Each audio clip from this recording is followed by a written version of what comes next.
প্রিয় দর্শক, ভিডিওটি দেখার আগে ছোট্ট একটা অনুরোধ, কিছু অংশ ছোটদের জন্য নয়, শুধুমাত্র প্রাপ্তবয়স্কদের জন্য।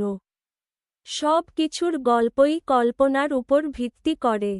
কোনো ব্যক্তিগত ঘটনা বা কারো প্রতি আঘাত করার উদ্দেশ্য নেই। আপনার ভালোবাসা ও ধৈর্য আমাদের কাছে খুবই গুরুত্বপূর্ণ। ভিডিওটি উপভোগ করলে লাইক, কমেন্ট ও শেয়ার করতে ভুলবেন না। বাংলা অনুবাদ, নামগুলো বদলানো হয়েছে। লিউর মুখে তেল লেগেছিল, সে বারবার মাথা নেড়ে বলল, বড় ভাই, এত বড় ভোজের দরকার নেই। শুধু মাংস ভরা বান থাকলেই যথেষ্ট। তারা হাঁটতে হাঁটতে কথা বলছিল, কিছুক্ষণের মধ্যেই পৌঁছে গেল এক গয়নার দোকানে। দোকান ভর্তি চকচকে গয়না দেখে লি ঝাও এর চোখ বিস্ময়ে বড় হয়ে গেল। এই চুলের কাঁটাটার দাম কত? লি মিং একটি রূপার কাঁটার দিকে ইশারা করে জিজ্ঞেস করল। দোকানের কর্মচারী অবহেলাভরে তাকিয়ে বলল, 5 তোলার দাম। 5 তোলা? লিউ অবাক হয়ে গেল। চিন্তা করো না, মাত্র 5 তোলা, বলল লি ঝাও। সেই সঙ্গে সঙ্গে পুঁটলি থেকে একটি রূপার ইঙ্গট বের করল। এই গয়নাটা আমাকে প্যাক করে দিন। দোকানদার সাথে সাথেই খুশিতে হাসল। অবশ্যই, এক মুহূর্ত অপেক্ষা করুন, আমি এখনই প্যাক করছি। অল্প সময়ের মধ্যেই লি ঝাও আর লি মিং দোকান থেকে বেরিয়ে এল। লি ঝাও ইতিমধ্যেই তার হাতে থাকা 10 তোলার প্রায় বেশিরভাগই খরচ করে ফেলেছে। কিছুক্ষণ ভেবে সে মনে করল, যেহেতু লি মিং ইতিমধ্যেই জানে যে তার দাদা ঝি এর সাথে সম্পর্ক আছে এবং গোপনে সে তাকে রূপা দিচ্ছে, তাই আর লুকানোর প্রয়োজন নেই। সে নিজের ভাণ্ডার থেকে 20 তোলা রূপা বের করে নিঃশব্দে কাপড়ের ভেতর গুজে রাখল। পরে পোশাকের দোকানে গিয়ে সে মা জিন এর মাপে 4 সেট পোশাক অর্ডার দিল। 3 তোলা রূপা দিয়ে দাম চুকিয়ে দোকানদারের সম্মানসূচক বিদায়ের মাঝে সেখান থেকে বেরিয়ে এল। 2 জনে বাঁশের ঝুড়ি নিয়ে হাঁপাতে হাঁপাতে শহরের ফটকের দিকে ছুটছিল। অর্ধেক পথ যেতে না যেতেই তারা দেখল পরিচিত 2 জন মানুষ গরুর গাড়িতে বসে আছে। গ্রাম চাচা ঝাং, চাচা উ, আমাদের অপেক্ষা করুন, লি ঝাও চিৎকার করে বলল এবং দ্রুত পা বাড়াল। বৃদ্ধ চাচা উ গরুর গাড়ি থামালেন, বিস্ময়ে তাদের দিকে তাকালেন। তোমরা 2 জন কিভাবে এখানে এলে? লি মিং তাড়াহুড়ো করে উত্তর দিল, বড় ভাই লি ঝাও আগামীকাল বিয়ে করছে, তাই আমরা জিনিসপত্র কিনতে শহরে এসেছি। গ্রামের ঝাং অবাক হয়ে উঠলেন। বিয়ে? কাকে বিয়ে করছো? বৃদ্ধ চাচা ও অবাক হয়ে তাকালেন। লজ্জায় মাথা চুলকিয়ে লি ঝাও বলল, মা জিনকে। বিধবা মা জিন? তুমি মজা করছো নাকি? গ্রামের চোখ প্রায় বেরিয়ে এল বিস্ময়ে। না, কোনো মজা নয়, গ্রাম চাচা ঝাং, চাচা উ। আমি এখন 25 বছর বয়সী, এখনও অবিবাহিত।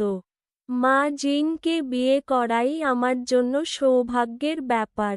আর কিছু বলবো না, কাল সকালের ভোজে অবশ্যই এসো।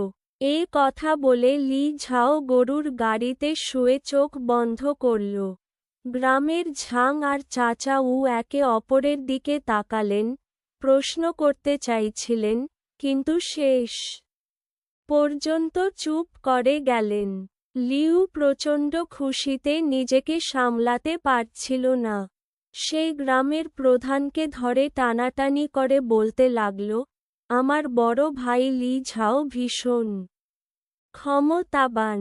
সে এই কাউন্টির সবচেয়ে ধনী মানুষ দাদা ঝিয়ের বন্ধু। আজ আমি তার বাড়িতেও গিয়েছি। তার বাড়ি বিশাল, কয়েকটি কৃত্রিম পাহাড় আছে, আর আছে 12 জন সুন্দরী উপপত্নী, যারা স্বর্গীয় অপ্সরীর মতো। গ্রামের ঝাং আর চাচা ও লিউর লাল হয়ে যাওয়া মুখ দেখে মাথা নাড়লেন। এই ছেলেটা বোধহয় ক্লান্ত হয়ে বকবক করছে। দাদা ঝিই বা কে? আমাদের মতোই সাধারণ মানুষ। গ্রামের প্রধান শুকনো তামাকের পাইপ ধরালেন। আগুনের ফুলকি গাড়ির পাশে পড়তে লাগল। মিং, ক্লান্ত হলে একটু ঘুমিয়ে নাও। অযথা এমন উল্টোপাল্টা কথা বলো না। লিউ তাড়াহুড়ো করে হাত নাড়ল, তারপর লি ঝাওকে জাগাতে গেল, কিন্তু শেষ পর্যন্ত দ্বিধায় থেমে গেল। এর মধ্যে গরুর গাড়ি ফিরে এল হুয়াং লিং গ্রামে। গ্রামের প্রধান আর চাচা উকে বিদায় দিয়ে লি ঝাও আর লি মিং বাঁশের ঝুড়ি নিয়ে বাড়ি ফিরল। দরজায় পৌঁছাতেই ভেতর থেকে চিৎকার চেঁচামেচি শোনা গেল। ভেতরে ঢুকে দেখল 10 জনের বেশি গ্রামের মহিলা ঘর পরিষ্কার করতে ব্যস্ত। কেউ উঠোন ঝাড়ছে, কেউ বিছানা গুছাচ্ছে, কেউ অগোছালো জিনিসপত্র ঠিক করছে। ছোট্ট আঙিনা ভর্তি হয়ে গেছে। মা জিনের বয়সী কয়েকজন মহিলা তার কানে কিছু ফিসফিস করছিল। তার লজ্জায় লাল মুখ দেখে বোঝা যাচ্ছিল ফিসফিসের বিষয়টা ভদ্র কিছু নয়। লি ঝাওকে দেখে মা জিন খুশিতে এগিয়ে এল। বড় ভাই লি ঝাও, তুমি ফিরে এসেছ। লি ঝাও মুচকি হেসে মাথা নাড়ল। বাঁশের ঝুড়ি থেকে 10টা মাংস বান বের করল। তোমাদের সবার সাহায্যের জন্য ধন্যবাদ। এখানে কিছু বান আছে, প্রত্যেকে একটি করে খেয়ে নাও। এত কষ্ট করো না, বলে এক খালা দ্রুত একটা বান তুলে নিজের পকেটে রাখল। এই যুগে খাবারের যোগান খুবই অপ্রতুল। মাংস বান তো দূরের কথা, মোটা দানার আটাও পাওয়া ছিল কষ্টকর। তাই বান দেখে সবাই হাত বাড়াল, প্রত্যেকে একটা করে নিল। লি ঝাও একটি বান তুলে মা জিন এর হাতে দিল। এই নাও, তুমিও খাও। মা জিন লজ্জায় মাথা নুয়ে ছোট ছোট কামড় দিয়ে খেতে লাগল। হা হা, খালা নিও হেসে উঠল। এখনো বিয়ে হয়নি, এরই মধ্যে কত মিষ্টি একসাথে। বিয়ে হলে আরও আদুরে হবে। খালা লু ঠাট্টা করে বলল, রুই, আজ রাতে সাবধানে থেকো, যেন লি ঝাওকে ক্লান্ত না করে দাও। পাশে দাঁড়ানো লিউ ভীষণ অস্বস্তিতে লাল হয়ে গেল। গ্রামের মহিলারা তাকে নিয়েও মজা করতে লাগল। লজ্জায় সে ঝুড়ি নামিয়ে রেখে দৌড়ে পালাল। খালারা হাসতে হাসতে বলল, আমরা প্রায় সব গুছিয়েছি, এখন যাই। তোমাদের প্রেমে আর বাধা দেব না। ঠিক তখনই হঠাৎ বাইরে থেকে এক কর্কশ, রাগী কণ্ঠ ভেসে এল। মা জিন, তুমি কি নারী? আমার অনুমতি ছাড়া তুমি এমন কাণ্ড করছ? আমার মৃত ছেলেটি কি তোমার এই লজ্জাহীনতা মেনে নিত? চিৎকারটা বজ্রের মতো কর্কশ এবং উঁচু ছিল। সবাই মুহূর্তের মধ্যে স্থবির হয়ে পড়ল। মা জিন এর লিং রু ওয়াইস মুখ একেবারে পাল্টে গেল। সে বিস্ময়ে নিজের বানটি ফেলে দিল এবং লি ঝাও এর ওয়াং শ্বান চোখ সঙ্গে সঙ্গেই ঠান্ডা হয়ে উঠল। লি ঝাও ও অন্যান্যরা চলে গেলে, তারা গেটে বাইরে দেখল 2টি আঁকা চাকা লোক নৈশবাচ্য এবং গালিগালাজ করছে। এই দুজনই মা জিন এর লিং রুওয়াইস প্রাক্তন শ্বশুর শাশুড়ি ছিলেন। শ্বশুর ও ওয়ং গোত্রের ছিলেন এবং পরিবারে তিনি দ্বিতীয় উচ্চস্থ ছিলেন। তার রাগী স্বভাবের কারণে সবাই তাকে বুড়ো খলনায়ক ওয়ং বলে ডাকত। রাগী লোকেরা প্রায়ই নিজের মতো মানুষের সাথে জড়ো হয়ে যায়। স্বাভাবিকভাবেই শাশুড়িও ঠিক তেমনই প্রবৃত্তির অধিকারী ছিলেন। শাশুড়ির নাম হুয়ান ডাকি। তার চোখ উপকূলে, গাল উঁচু এবং চোখের আকড়া গভীর, কিছুটা জাং এর মতো চেহারা ছিল। হুয়ান ডাকি সঙ্গে সঙ্গেই মা জিনকে, লিং রুওয়াইস, লি ঝাও এর পাশে দেখে চেঁচিয়ে গালাগালি করতে শুরু করল। তুমি লজ্জাবিহীন নারী! আমার ছেলে ৩ বছর আগে মারা গেছে আর তুমি এত স্বতঃস্ফূর্তভাবে লোভে পা দিচ্ছ। তিনি বুলিয়ে বললেন, আজ তোমাকে শাস্তি শিখানো হবে আমার ছেলের পক্ষ থেকে। তিনি হাত তুলে মারার ভঙ্গি করলেন, এমন যে এক ঘুষি মারলেই আগামীকালের বিয়ে শেষ, এমন রূপেই তিনি দেখতে লাগছিলেন। ঠিক সেই ক্রান্তিক মুহূর্তে, দূর থেকে একজন ধাওয়া করে এসে তাকে সরাসরি লাথি মারল। হুয়ান ডাকি কুকুরের মতো মাটিতে পড়ে গেল। সবাই যে তাকে লাথি মারল সেটা দেখে, চেনা চেহারাটি দেখে তারা বুঝতে পারল ব্যক্তি ছিলেন লি মিং। লি আগু ফেরত আসছে। তুমি কিভাবে আমার ননদকে মারতে পারো? তুমি জীবন চাইছ না? লি মিং মা জিনকে রক্ষা করতে তার সামনে দাঁড়াল। এই দেখেই লি ঝাও তার তোলা করা লেগেটি নামিয়ে নিল। রই, তুমি কি ভালো আছো? মা জিন কেঁপে গিয়ে মলিন হয়ে পড়ল। ভয় কিছুই বলল না, শুধু মাথা নাড়ল। লি মিং, তুমি কিভাবে আমার প্রত্নননদকে এত অসভ্যভাবে মারতে সাহস করলি? আমি তোমাকে মারব। শ্বশুর ওয়ং লাওয়েই ঘটনাটি দেখছিলেন এবং ভেবেছিলেন, তার স্ত্রী নিজেই মা জিনকে সামলান, এমন লজ্জাহীন কন্যাকে কোনো ক্ষতি হবে না।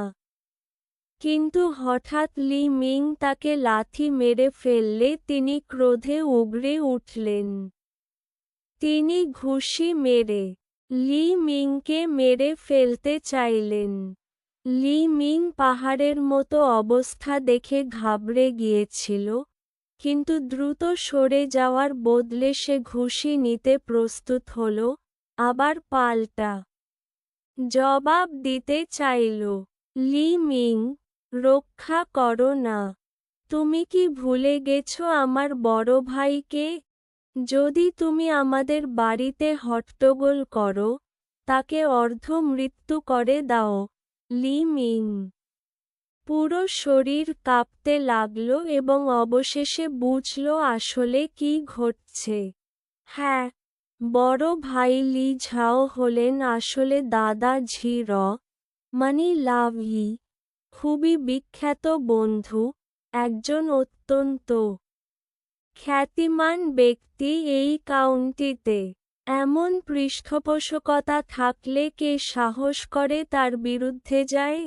এইটা বুঝেই লি মিং দ্রুত শ্বশুরের আঘাত এড়িয়ে গেল।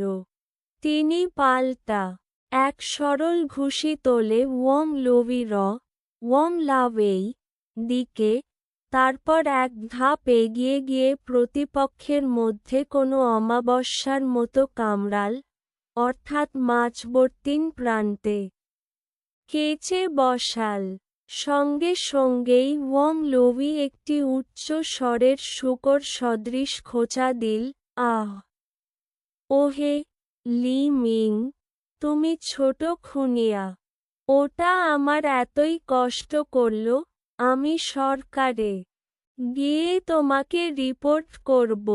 তোমার মাকে জমি জমা বিক্রি করিয়ে দিলে তুমিও কখনো ঠিক থাকবে না। ওয়াং লোভি তার দুধ কম্বল ধরে উঠে লি ঝাওকে লোভপূর্ণ দৃষ্টিতে দেখল। যে হুয়ান ডাকি মাটিতে পড়েছিল, সে ধীরে ধীরে উঠে বসতে পারল। তার স্বামী মাটিতে পড়ে থাকতে দেখেই তিনি পাগলের মতো ঝাঁপিয়ে পড়ল লি মিং এর দিকে। লি ঝাও বহুদিন ধরেই তাকে অপছন্দ করতেন এবং আগেরই তার কটু কথাগুলো মনে রাখতেন। তিনি দ্রুত এগিয়ে এসে হুয়ান ডাকিয়ের চুল ধরে টানল এবং একের পর এক 5টি চড় মারল, এমনভাবে যে হুয়ান ডাকি রাগে মুখ ঢেকে কান্নায় ফেটে পড়ল। সবাই প্রথমবার দেখল লি ঝাও এত কঠোর আচরণ করছেন এবং সবাই হতবিহ্বল হয়ে গেল। এই হট্টগোল গ্রামবাসীর নজর এড়াল না। অল্প সময়ের মধ্যেই আরও গ্রামের লোক ছুটে আসল। এমনকি গ্রামপ্রধানও উদ্বিগ্ন হয়ে সামনে এলেন। গ্রামপ্রধান সামনে এসে গম্ভীর মুখে বলল, কি হয়েছে, ওয়াং লোভি? তোমরা দুজন এখানে কেন এসেছ? গ্রামপ্রধানের কথা শুনে হুয়ান ডাকি আর ওয়াং লোভি কাকরাচ্ছে বলে কান্না চেঁচামেচি করে দেখাতে লাগল। তারা আঘাতের জোর বাড়িয়ে বলল। অবশেষে হুয়ান ডাকি কর্কশ কণ্ঠে চেঁচিয়ে বলল, এই বিষয়ে 30 তোলা রূপা দিয়ে নিষ্পত্তি করতে হবে। না হলে আমরা কাউন্টি অফিসে গিয়ে তোমাকে আমাদের শাশুড়ি ছিনিয়ে নেয়ার এবং দুষ্কৃতীদের দিয়ে আমাদের মারানোর অভিযোগ করব। না, অন্তত 50 তোলা। ওয়াং লোভি মধ্যভাগ ধরে লজ্জা নিয়ে উঠে দাঁড়িয়ে লি ঝাওকে লালচে চোখে চেয়ে বলল, তুমি যদি আমাদের রূপা দাও, আমরা তোমাকে দোষ করব না, আর আমরা মা জিন এর, তোমার পাত্রী, জন্য বিবাহবিচ্ছেদের কাগজও লিখে দিতে পারি। এ হতে পড়ে আমরা আর এ বিষয়ে হস্তক্ষেপ করব না। শুনে আশেপাশের গ্রামবাসী রেগে গিয়েছিল। 50 তোলা? তারা পাগল নাকি? ওয়াং দম্পতি সত্যিই নিষ্ঠুর। 50 তোলা হলে 5 একর সেচযোগ্য ধানক্ষেত কেনা যায়। তারা কি মৃত্যুর ভয় পায় না? লি ঝাও আমাদের লোকদের জীবন বাঁচিয়েছে। ওয়াং দম্পতি তো কৃতজ্ঞ নয়। ওরা কি মানুষ না? কেউ বলেনি। হয়তো লি ঝাও কেবল অন্য কাউকে বিবাহ করতে চান না এবং মা জিনকে বিয়ে করতে জেদ করছিলেন। গ্রামবাসীরা আঙ্গুল তোলার মতো কথা শুরু করল এবং নানা রকম আলোচনা করতে লাগল। গ্রামপ্রধানও হতাশ হয়ে মাথা ঘুরিয়ে লি ঝাও র দিকে তাকালেন। তুমি কিভাবে এই ব্যাপারটা সামলাবে? তিনি জিজ্ঞেস করলেন। লি ঝাও ঠান্ডা কণ্ঠে উত্তর দিল, 5 তোলা। আমি মাত্র 5 তোলা দেব। যদি ওরা রাজি থাকে, তৎক্ষণাৎই একটি বিবাহবিচ্ছেদ পাণ্ডুলিপি লিখে দাও। না হলে আমি নিশ্চিত করব তারা এক টুকরো কয়েনও পাবেন না। ভিড়ের বাইরের দিকে, ওয়াং ইউফু ও মিসেস জাং এটা শুনে হতবাক হয়ে কটাক্ষপূর্ণ ভঙ্গিতে হাঁটু খাড়া করল, কারণ এই রূপা তাদেরই আগেই সংরক্ষিত ছিল। যদি লি ঝাও ওই টাকাগুলো বাড়ির পাশে দিতেন, তারা কি করত? দুজনেই উৎকণ্ঠিত ছিল, কিন্তু সাহস করে এগিয়ে আসতে পারল না। শুধু গোপনে তাদের ক্রোধকে নিয়ন্ত্রণ করছিল। জানলে পুরোটাই বুঝে নেওয়া হলো, যখন বুড়ো ওয়ং ও তার স্ত্রী জানলেন লি ঝাও মাত্র ৫ তোলা দিতে রাজি, তারা সঙ্গে সঙ্গে খুশি হয়ে পড়ল। তারা একে অপরের দিকে চেয়ে একটি কৌশল ভাবল, কারণ পক্ষটি ৫ তোলা নিতে রাজি হলে আলোচনার জায়গা আছে। পরে করা হুমকিগুলো, তারা কি সত্যিই ভাবছেন এইসব দিয়ে কাউকে বোকা বানানো যাবে? তারা বিশ্বাস করল, যদি তারা লড়াই করে চায়, তবে ৫ তোলার বেশি পাবে। এইটা বুঝে বুড়ো ওয়ং গর্ব করে মাথা উঁচিয়ে লি ঝাওকে মশলা চেয়ে তীক্ষ্ণ চোখে চেয়ে বলল, তুমি ভাবছ কি আমি তোমার সাথে দর কষাকষি করছি? ৫০ তোলা রূপা, ১ পয়সাও কম নয়। না হলে আমি এই বিচ্ছেদের কাগজে স্বাক্ষর করব না। খারাপ হলে আমি প্রতিদিন কাউন্টি অফিসে গিয়ে ঢাক বাজিয়ে অভিযোগ করব। তাই, তুমি বিয়ে করলেও জীবনে অশান্তি থাকবে, এটাই হবে। গ্রামপ্রধান এটা শুনে রেগে নেয়েলি হাত তোলার উপক্রম করলেন। বুড়ো ওং, লি ঝাও আমাদের গ্রামের উপকার করেছেন। কিভাবে এমন করে উপকারপ্রদকে ফিরিয়ে দিচ্ছ? গ্রামপ্রধান কড়া কণ্ঠে বললেন। বুড়ো ওং জোরে জবাব দিলেন, আমার জন্মে কি ভরা গেছে, আর খালি পায়ে থাকা লোক লাথি খেয়ে সামিল হবে? আমি তো এখনো বলেছি, আজকে অবশ্যই ৫০ তোলা চাই। লি ঝাও ঠোঁটে হালকা তামাশা করে বলল, যদি তাই হয়, আমিও বিনয় দেখাব না। সে তাদের কিভাবে সামলাবেন ভাবতে ভাবতে মস্তিষ্ক ঘোরাচ্ছিল। ঠিক তখনই গ্রাম সড়ক থেকে ঘোড়ার কদম কদমের শব্দ কানে এল। সবাই প্রত্যেকেই তাকিয়ে দেখল, ১০টিরও বেশি রঙিন গাড়ির এক বিলাসবহুল কনভয় তীব্র গতিতে তাদের দিকে ছুটে আসছে। চিং শান গ্রামের মতো প্রত্যন্ত গ্রামে সাধারণত লোকেরা শুধু পুরনো উঁচগাড়ি দেখে, এতগুলো রথ একসাথে দেখাটা ছিল একদম অনন্য, তাই সবাই বিস্ময়ে ও অস্থির হয়ে পড়ল, অনুমান করতে পারছে না কে আসছে। কনভয়টি একদম তাদের সামনে থামল। প্রথমেই দরবারি লি ঝাঁকিয়ে নেমে এলেন, সঙ্গে আরও ২০-এর অধিক রক্ষী ও দাসী। তারা লি ঝাওকে ভিড়ে দেখে সঙ্গে সঙ্গে শ্রদ্ধাপূর্ণভাবে এগিয়ে এল। তারা মাটিতে চেপে অবস্থান নিয়ে একসুরে ডাক দিল, দ্বিতীয় স্বামীজু। গ্রামপ্রধান বর। এই দৃশ্য দেখে গ্রামবাসীরাও হতবাক, স্বপ্ন দেখে কি না ভেবে ফেলে। লি মিংও স্তম্ভিত। তিনি তাড়াতাড়ি এগিয়ে বাটলারের হাউসকিপার হাত ধরেই উঠতে সাহায্য করলেন। বাটলার, তোমরা এখানে কেন? লি ঝাও জিজ্ঞেস করলেন। বাটলার লি ভদ্রভাবেই উঠে একটু চারপাশে তাকালেন, কোনো সমস্যা আছে টের পেয়ে।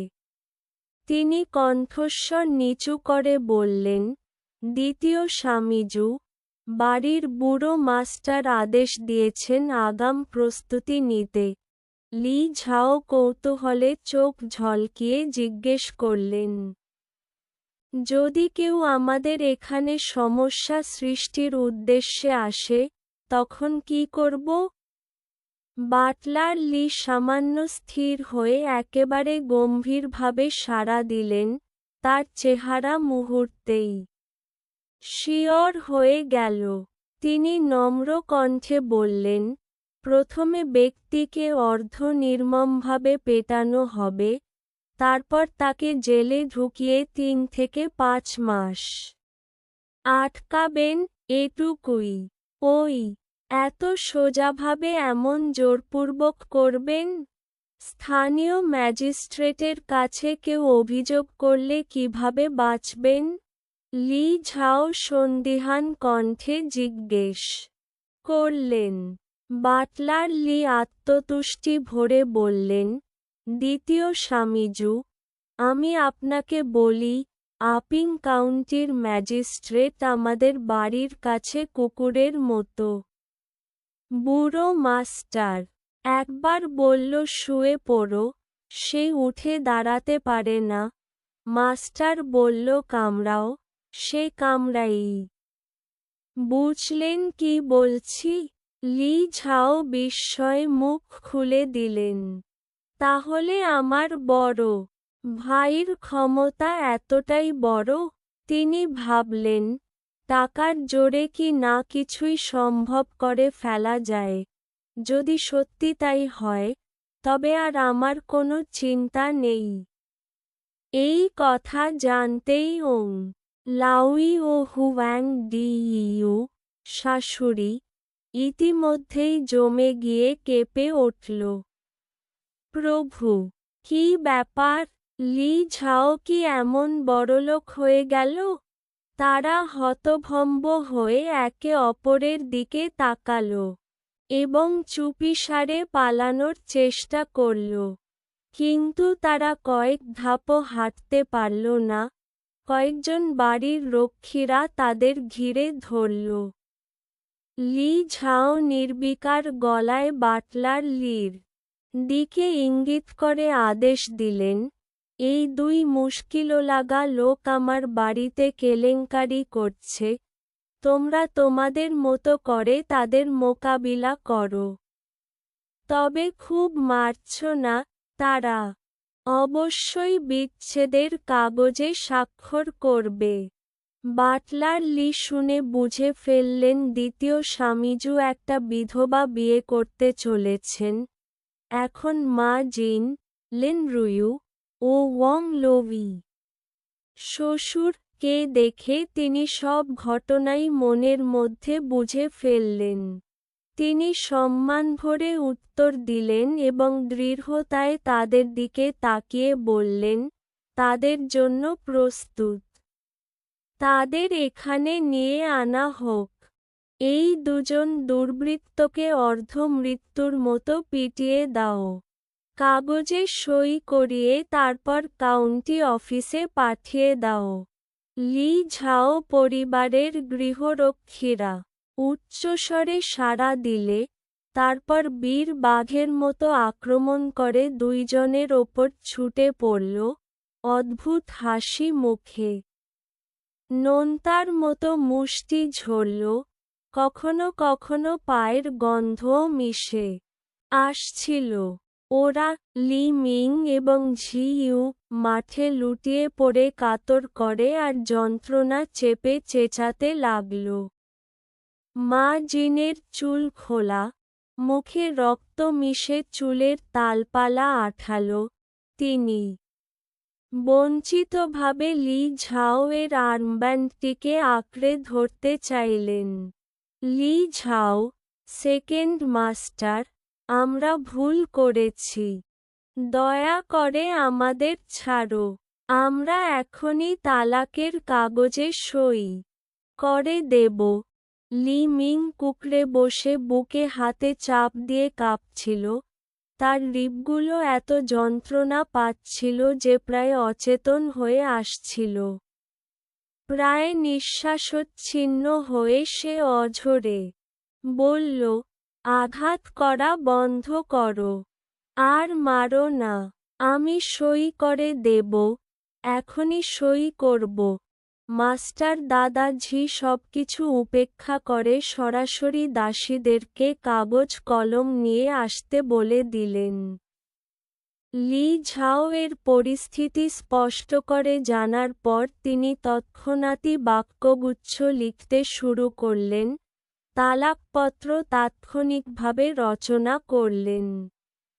আধ ধূপের আগেই তালাকপত্র শেষ হল। তিনি হাত তুলে সেবকদের থামার সংকেত দিলেন। এই মুহূর্তে লি মিং এবং ঝিইউ প্রায় মরণপণ মারধর খেয়ে ছটফট করছে, তাদের মুখ সুরণ্ড হয়ে গেছে। তিনি লিখিত তালাকপত্রটি তুলে তাদের মুখে ছুঁড়ে দিলেন। দ্রুত সই করে ফেলো, চুক্তিটিতে সই করে চলো, নইলে কাউন্টি অফিসের জেলে রেখে দেব। দাদাঝি কাঁপতে কাঁপতে কাগজটি তুলে নিলেন, কোনোরকম দেরি করতে ভয়। তিনি তার রক্তমাখা আঙুল শক্ত করে কাগজে টিপে রেখালেন। মা জিনো জোরে জোরে চিৎকার করে তার হাতের ছাপ দিলেন। তাদের আরও দূরে রাখো, ওরা সেকেন্ড ইয়ং মাস্টারকে কষ্ট দিক না। দাদাঝি অডিজের মতো অস্থির হয়ে হাত নাড়লেন। দাসরা দুইজনকে কুকুরের মতো ড্র্যাগ করে নিয়ে গেল, এমনভাবে যেন মৃত কুকুরের মতো। নীরবতা, সম্পূর্ণ নীরবতা। এমনকি সাধারণত বারবার ডাকে থাকা হুয়াং লিং গ্রামের কুকুরগুলোও চুপ করে গেল। গ্রাম প্রধান প্রথমেই স্বাভাবিক হতে পারলেন, তারপর দেখার জন্য অপেক্ষা করা বহু গ্রামবাসীও ধীরে ধীরে ফিরে পেলেন নিজেদের হুড়োহুড়ি। সবাই একে অপরের দিকে তাকালো, হতবুদ্ধি, বিভ্রান্ত, ভীত এবং বিভিন্ন অনুভূতিতে ভরা। তবে কেউই প্রথমে এগোতে সাহস পেল না। অনেকক্ষণ পর গ্রাম প্রধান কষ্ট করে নিজেকে সোজা করে দাঁড়িয়ে কাঁপতে কাঁপতে লি ঝাও এর কাছে জিজ্ঞেস করলেন, লি ঝাও, আসলে কি ঘটেছে? তুমি কি করে সেকেন্ড ইয়ং মাস্টার হলে? লি ঝাও ব্যাখ্যা করতে চাইলেন, কিন্তু তখন কাছাকাছি লিউ নামের এক ব্যক্তি উল্লাস করে চিৎকার করে বলল, গ্রাম প্রধান, তুমি তো দেখেছ, আমি মিথ্যা বলিনি। আমি আগে বলেছিলাম, আমার ভাই লি ঝাও এবং ঝু রাজবংশের শীর্ষ ব্যক্তি, দাদাঝি, ভাই বোন, এখন তোমাকে বিশ্বাস করা উচিত। এ কথা শুনে গ্রাম প্রধান হঠাৎ সত্যটি বুঝলেন।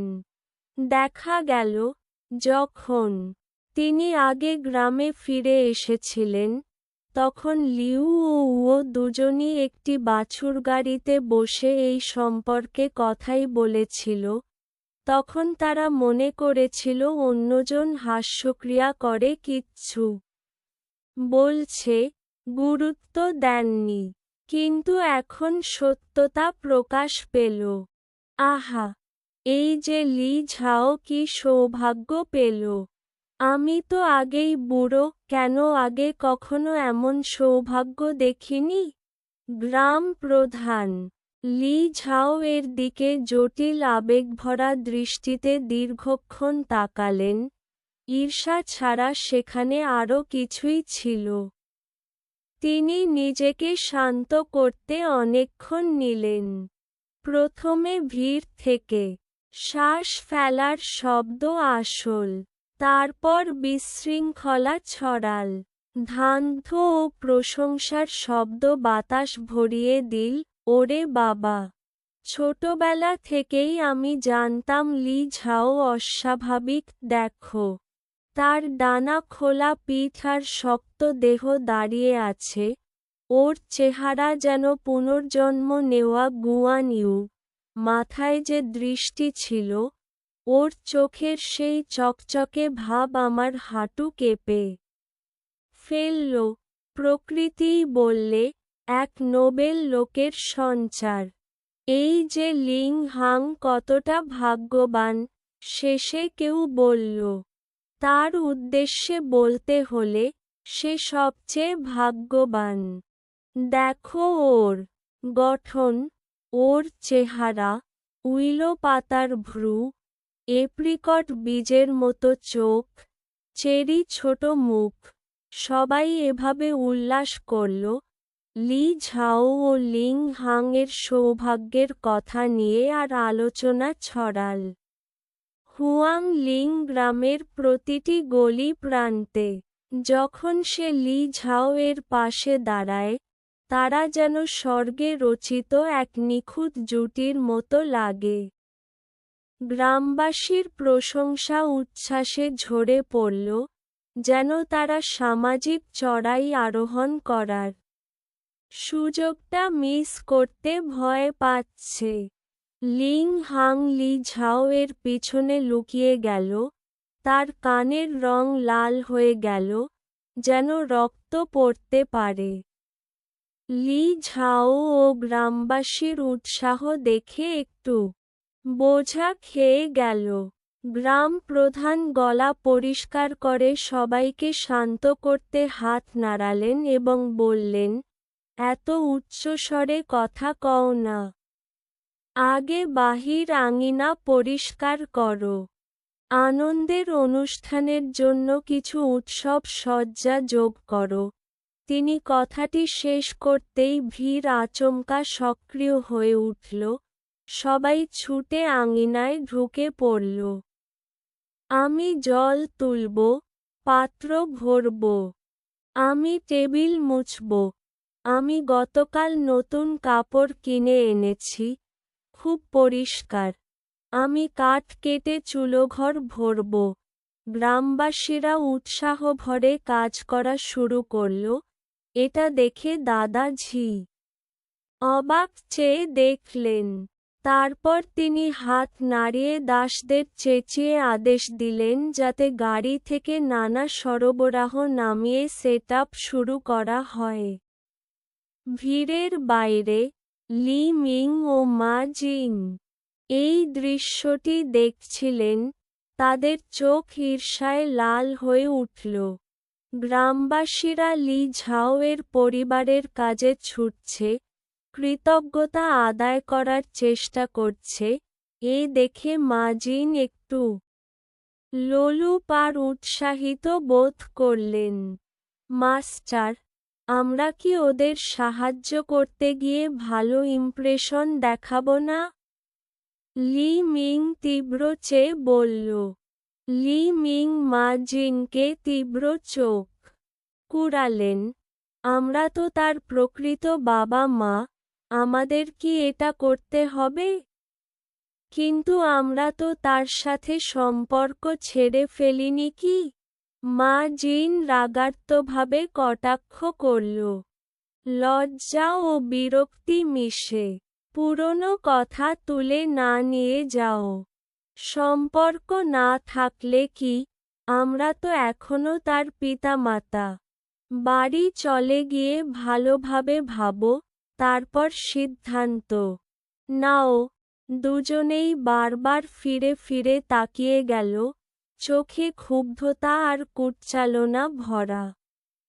পরের দিন, সূর্যই যখন পূর্ব টিলার ওপরে উঠছে, তখন হুয়াং লিং গ্রামের মহিলারা লাল কাগজে ঢাকা টোপলিতে ভরা ঝুড়ি নিয়ে দলবদ্ধভাবে লি ঝাও এর অস্থায়ী বাসস্থলের দিকে হেঁটে এলেন। আজ লি ঝাও ও লিং হাং এর জন্য বড় দিন।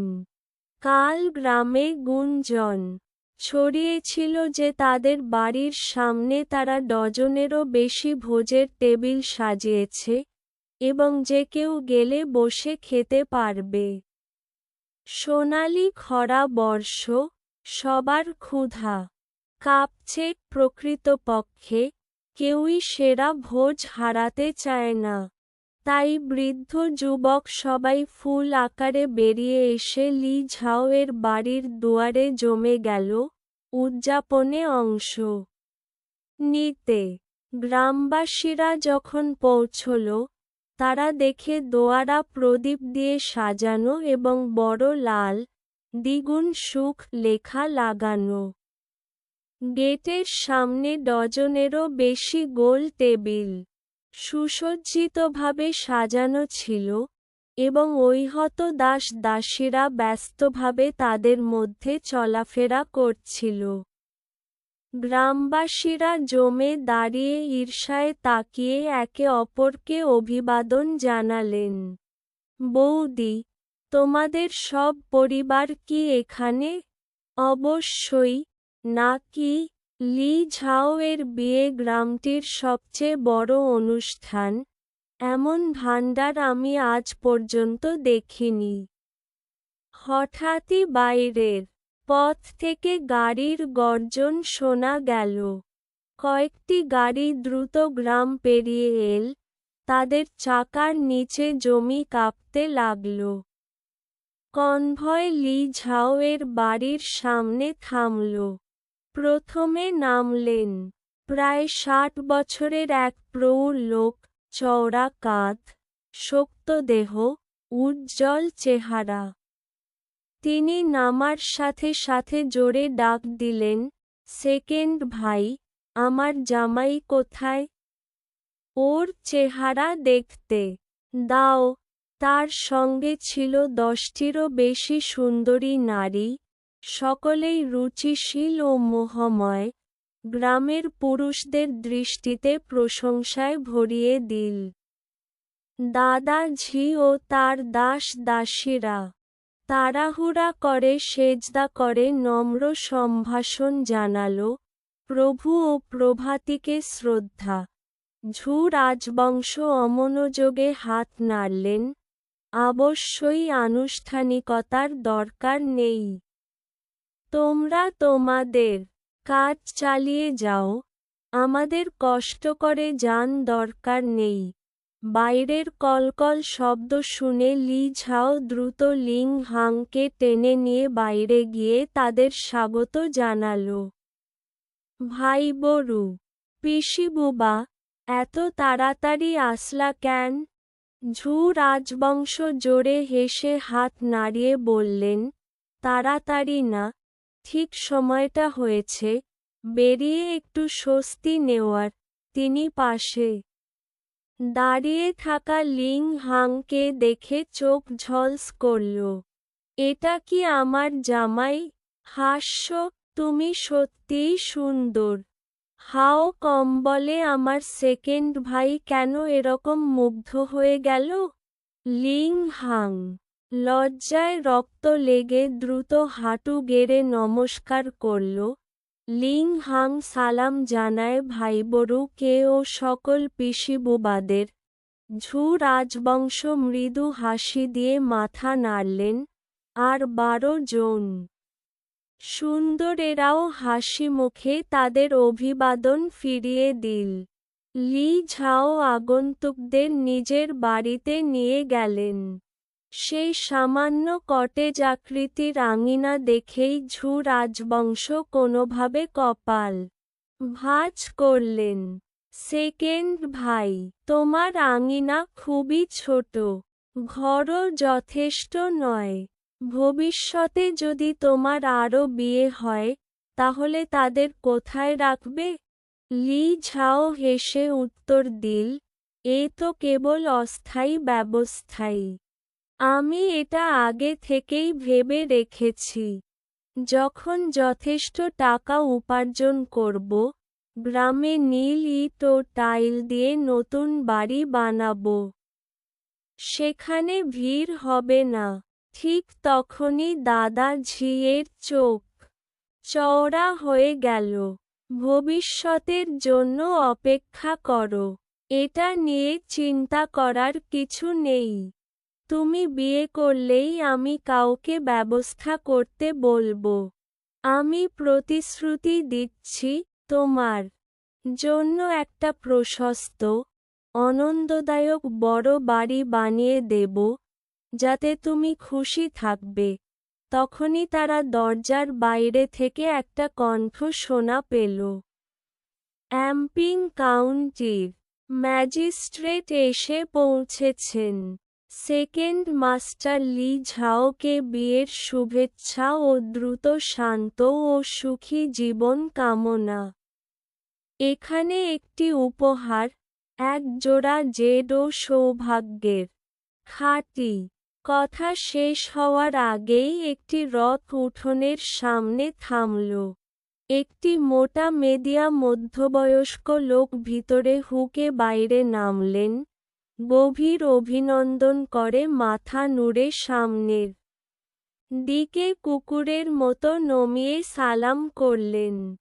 তার সঙ্গে 4 জন গার্ড সোনার নকশা করা একটি বাক্স বহন করে আনল। ঢাকনার লাল রেশম বাতাসে জোরে ভাঁজ দিচ্ছিল। গ্রামবাসী সবাই বিস্ময়ে স্তব্ধ হয়ে গেল। কাউন্টি ম্যাজিস্ট্রেট নিজেই হুয়াং লিং গ্রামে এলেন। তিনি কি লি ঝাওকে চু করতেই এসেছেন? আমি কি ঠিক দেখছি? কেউ প্রতিক্রিয়া দেখানোর আগেই গ্রামপ্রধান কেঁপে উঠে হাঁটু গেড়ে বসে পড়লেন। সাধারণ মানুষ ওয়াংকিং শা, গ্রামপ্রধান, ম্যাজিস্ট্রেটের সামনে নতিয়ে সালাম করলেন। এই দৃশ্য দেখে গ্রামবাসীরাও আর দেরি করল না। সবাই জোরে জোরে হাঁটু গেড়ে সালাম করে বলল, ম্যাজিস্ট্রেটের প্রতি সম্মান জানাতে লাগল। ম্যাজিস্ট্রেট জেং উদ্বিগ্ন কণ্ঠে বারবার হাত নেড়ে বললেন, তাড়াতাড়ি উঠে পড়ো। আজ আমি কেবল একটি উপহার আনতে এসেছি। আনুষ্ঠানিকতার দরকার নেই। গ্রামপ্রধান হতবাক ছিল। আজ ম্যাজিস্ট্রেট এত বন্ধুত্বপূর্ণ কেন? কিন্তু আর বেশি কিছু বলার সাহস পেল না। ম্যাজিস্ট্রেট যা বলেছে তা মানতেই হল। আঙিনায় লি ঝাও কোলাহল শুনে মৃদুভাবে ভাবল, সে ও ম্যাজিস্ট্রেট কখনোই আগে দেখা করেনি, তাহলে কেন তিনি ব্যক্তিগতভাবে উপহার পাঠাচ্ছেন? দাদা ঝি হেসে উঠলেন, অ্যাম্পিং কাউন্টির স্থানীয় অফিসার এসে গেছেন। চল, বাইরে গিয়ে দেখি। বলেই তিনি লি ঝাও এর বাহু ধরে তারা বাইরে গেলেন। গেটের কাছে তারা দেখল ম্যাজিস্ট্রেট জেং সাধারণ পোশাকে সম্মানজনকভাবে অপেক্ষা করছেন। তারা বের হওয়া মাত্রই তিনি বড় হাসে মুখে এগিয়ে এসে নমস্কার করলেন। আপনার নম্র দাস দাদা ঝিকে সালাম জানাই। সেকেন্ড ইয়ং মাস্টারকে বিবাহের শুভেচ্ছা। আমি একটি ছোট উপহার নিয়ে এসেছি, অনুগ্রহ করে গ্রহণ করুন। লি ঝাও মিষ্টি প্রশংসাপত্রের দিকে তাকিয়ে একটু বিভ্রান্ত বোধ করল। মনে মনে ভাবল, এটা সত্যিই বড় ভাইদের আচরণ। ধন থাকলে মানুষ সত্যিই স্বাধীনভাবে আচরণ করে। উপহার গ্রহণ করার পর ম্যাজিস্ট্রেট জেং হাসি চেপে এগিয়ে এসে বললেন, আমি অনেক আগেই শুনেছি দাদা ঝি র পরিবারে যে ভাই আছে তিনি ছিলেন সৌন্দর্যশীল, সাহসী ও আকর্ষণীয়। আজ তাকে সরাসরি দেখে জানলাম রেপুটেশন সঠিক। অভিনন্দন জানাতে এসেছি, আর সঙ্গে একটি অনুরোধও আছে। লি ঝাও একটু অস্বস্তি বোধ করে দ্রুত বলল, ম্যাজিস্ট্রেট, আমাকে শুধু লি ঝাও বললেই হয়। এই আনুষ্ঠানিকতা একটু অদ্ভুত লাগে। ম্যাজিস্ট্রেট জেং দাদা ঝিকে একটুখানি তাকালেন। দাদা ঝি হালকা মাথা নেড়ে সম্মতি দিলেন। এরপর ম্যাজিস্ট্রেট বলে চললেন, আগে হুয়াং লিং গ্রামের গ্রামপ্রধান আমার কাছে জানিয়েছিলেন যে তোমরা গ্রামের পাহাড়ি ঝর্ণার জল পথ পরিবর্তন করে নিয়ে বসতি চালিয়েছ। প্রধান কৃতিত্ব তোমার। কি সত্যি এটা? লি ঝাও মাথা নেড়ে বলল, হ্যাঁ, কিছুটা সত্যি। গ্রামবাসীরাও অনেক সাহায্য করেছে। দাদাজি চোখ বড় করলেন। কি? পাহাড়ি ঝর্ণার জল তুমি পেয়েছ? লি ঝাও নম্রভাবে হাসল। শুভ কর্মই বললে হয়। কেবল আমি জলের সঙ্গে পরিচিত, তাই একটা পরিকল্পনা করেছিলাম। দাদাজি কাঁধে খুশিতে থাপ্পড় মারলেন। ভালো ছেলে। তুই বেশ চালাক। যদি ম্যাজিস্ট্রেট জেং না বলতেন আমি জানতামও না। ম্যাজিস্ট্রেট জেং সুযোগ দেখে আবার বললেন, খুবই সত্যি কথা। এখন অ্যাম্পিং কাউন্টিতে একটা ভয়ঙ্কর খরা চলছে। ক্ষেতভূমির মাটিতে ফাটল ধরেছে এবং লোকেরা বড় কষ্টে আছে। আমি চাই লি ঝাও ভাই আমাদের সাথে পাহাড়ে গিয়ে জল খুঁজে বের করুক এবং তারপর নালা বানিয়ে ক্ষেতগুলো সেচ করা হোক। সেটা কি সম্ভব? লি ঝাও মাথা নাড়লেন। স্যার ম্যাজিস্ট্রেট, আমার কিছু অন্যান্য কাজ আছে, তাই আমি ব্যক্তিগতভাবে যেতে পারব না, তবে আমি কারো নাম সুপারিশ করতে পারি। নেওরে ম্যাজিস্ট্রেট একটু হতাশ হলেন, কিন্তু তখনই আশার কথা শুনে উজ্জীত হলেন। লি ঝাও পাশে দাঁড়িয়ে থাকা লি মিংকে ইশারা করলেন। সে এগিয়ে এলে লি ঝাও ম্যাজিস্ট্রেট জেং এর সঙ্গে তাকে পরিচয় করিয়ে দিলেন। এটা লি মিং, আমার ভালো ছোট ভাই। সে আগেও পাহাড়ে গিয়ে জল খুঁজে বের করে ঝর্ণার জল নামিয়ে আনায় যুক্ত ছিল। ওরকে তোমাদের সঙ্গে যেতে দাও, ওরাও পারবে। ম্যাজিস্ট্রেট জেং খুব খুশি হলেন। অবে দারুণ। এখন খরা গুরুতর। আজ লি ঝাও ভাইয়ের ভোজ শেষে আমি ওকে সঙ্গে নিয়ে দ্রুত অন্যত্র গিয়ে জল খুঁজে আসব।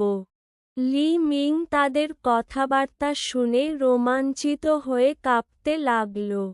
হয়তো তার ভয়ের অন্তর্নাদ শুনে লি ঝাও তার কাঁধে হাত রেখে কানে ফিসফিস করে বললেন, লি মিং, চিন্তা করো না। আমি যা জানি সব তোমাকে শিখিয়েছি। এই সুযোগটাকে জিনিস ধরতে হবে। এইবার তোমার মা জিন এর জীবনের স্বস্তি তোমার উপরই নির্ভর করবে। এ কথা শুনে লি মিং র চেহারায় দৃঢ় সংকল্প ফুটে উঠল। সে স্থিরভাবে মাথা নেড়ে সম্মতি দিল। শুভক্ষণ এসে গেল। ঢোল নাড়ি জোরে বাজতে লাগল। তাল ঘণ্টা নড়বড় করে উঠল। আতশবাজি আকাশে ছুটে গেল। লি ঝাও ও লিং হাং দাদাঝি ও ম্যাজিস্ট্রেট জেং এর সামনে কাত হয়ে 3 বার নমস্কার করলেন। খাবারের সময় লি মিং এর সহকারী লি স্টুয়ার্টের কণ্ঠস্বর সেই হইচইকে ঢেকে দিল। উঠোনের বাইরের ডজনখানেক গোল টেবিলে সঙ্গে সঙ্গেই ভাপের ধোঁয়া উঠতে লাগল। সাদা ফ্যাট লুঠকি রুটি ছোট পাহাড়ের মতো ঢেয়ে উঠল, আর তৈলাক্ত গোশত নীল সাদা আচারের পাতে ঝিকমিক করে উঠল। প্রত্যেকের বাটিতে সাদা ভাত দিল। গ্রামবাসীরা কাঁধে কাঁধ মিলিয়ে থরথর করে দাঁড়িয়ে তাদের বাটি ধরে রেখেছিল। প্রতিটি লোক হতাশা আর আকাঙ্ক্ষায় উৎকণ্ঠিত, প্রথমে কি চেখে দেখবে তা না বুঝে।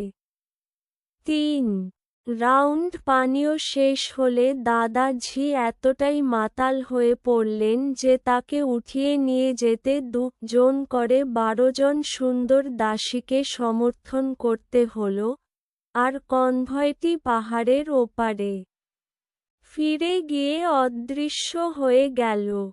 ম্যাজিস্ট্রেট জেং শেষবার গভীর শ্বাস নিয়ে বিশ্রামের আভাস দিলেন। তিনি লি ঝাও ও অন্যান্যদের বিদায় জানিয়ে দুলে গেলেন।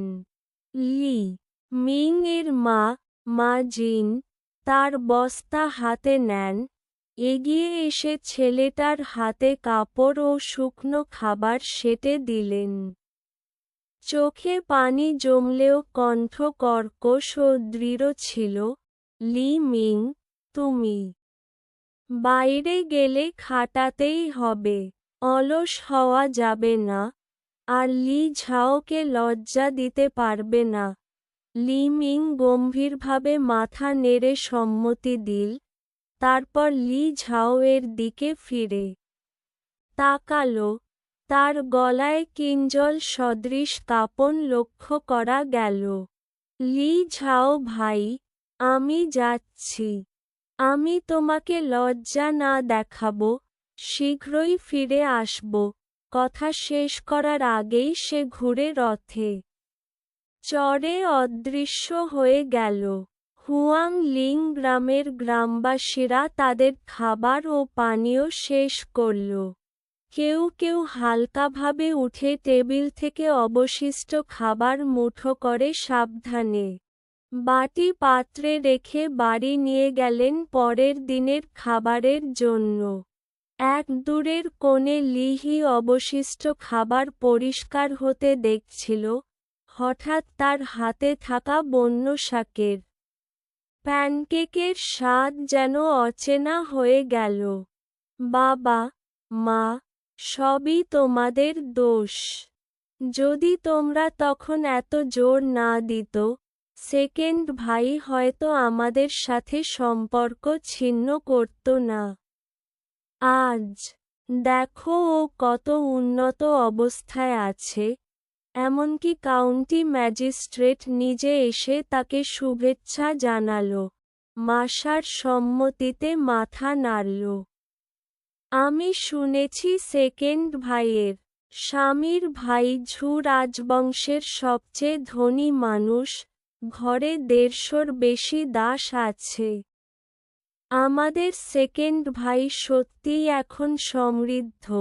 চি নিশ্চুপে তার ক্ষুধার্ত পেটে হাত ঘষতে ঘষতে ফিসফিস করে বলল, হয়তো আমরা সেকেন্ড ভাইয়ের কাছে গিয়ে ক্ষমা চাইতে পারি, হয়তো ও আমাদের সাহায্য করবে। সবাই চুপ করো।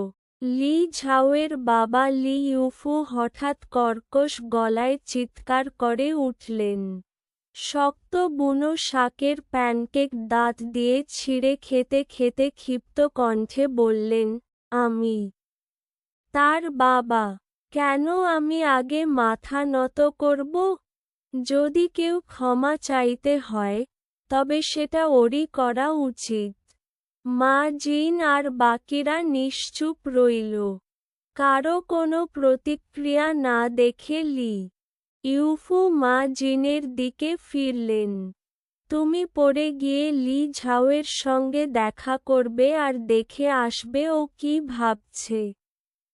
তবে সাবধানে করবে, যেন অন্যরা টের না পায়। হুয়াং লিং গ্রামে লি পরিবারের মুখ রক্ষার বিষয়, সেটা আমরা হারাতে পারি না। মা জিনের মুখ গাঢ় হয়ে গেল। সে তোমার ছেলে, আর আমি তার মা।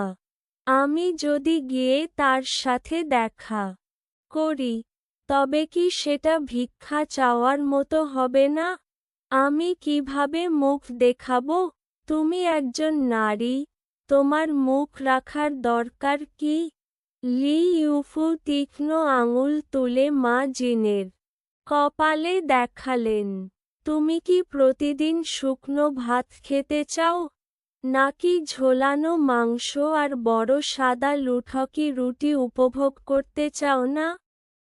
চিন্তা করো না, এখন আমরা শুধু নরম হওয়ার ভান করব। একবার যদি সে আমাদের গ্রহণ করে নেয়, তখন ধীরে ধীরে আমরা পরিকল্পনা করব। কিন্তু কোনোদিনও তাকে আমাদের মাথার ওপর উঠতে দেওয়া যাবে না। কিছুক্ষণ দোটানায় থেকে মা জিন অবশেষে সম্মতি দিয়ে মাথা নাড়লেন।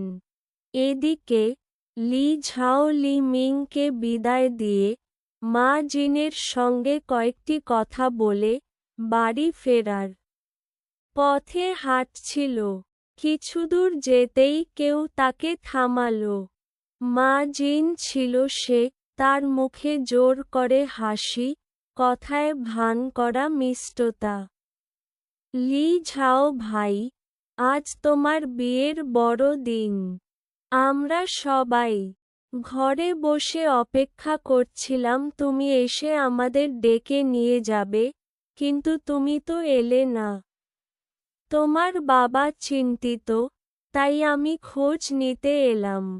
লি ঝাও ঠান্ডা হাসলেন। ওহ, তোমার চিন্তার জন্য ধন্যবাদ। তবে আমার ঘরে কিছু কাজ আছে, আমি এখন যাচ্ছি।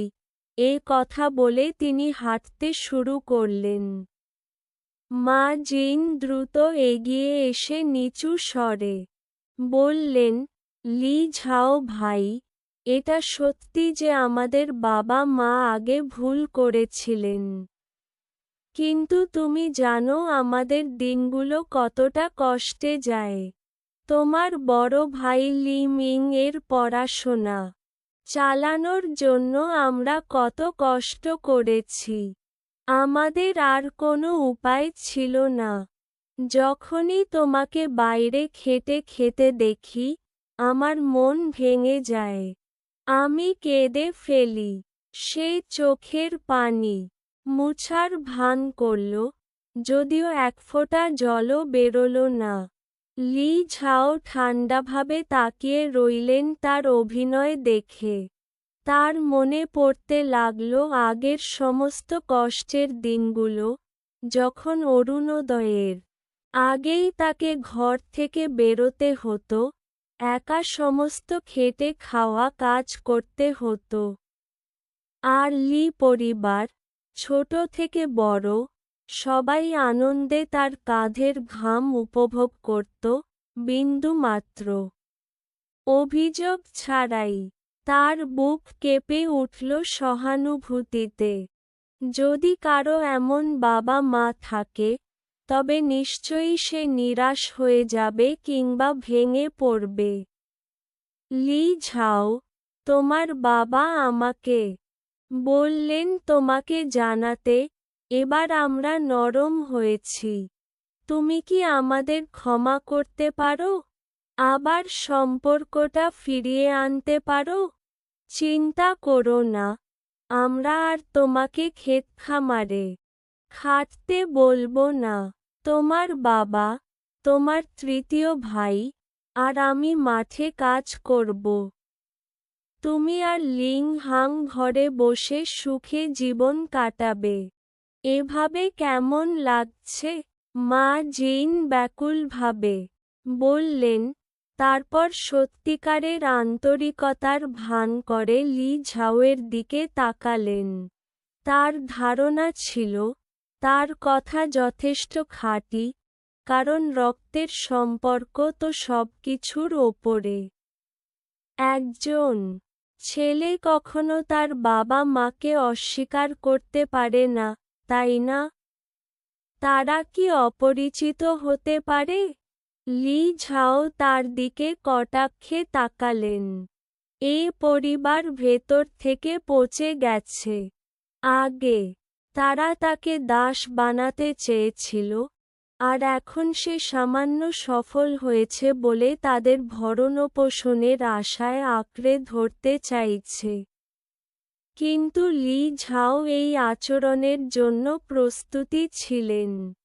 সেই কারণেই তিনি আগেই সম্পর্ক বিচ্ছেদের দলিল লিখেছিলেন এই সমস্যারই সমাধান হিসেবে।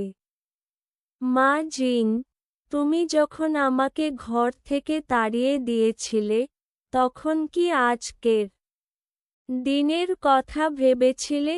এখন আমি একটু দাঁড়াবার জায়গা পেয়েছি বলে আবার নিতে চাইছো?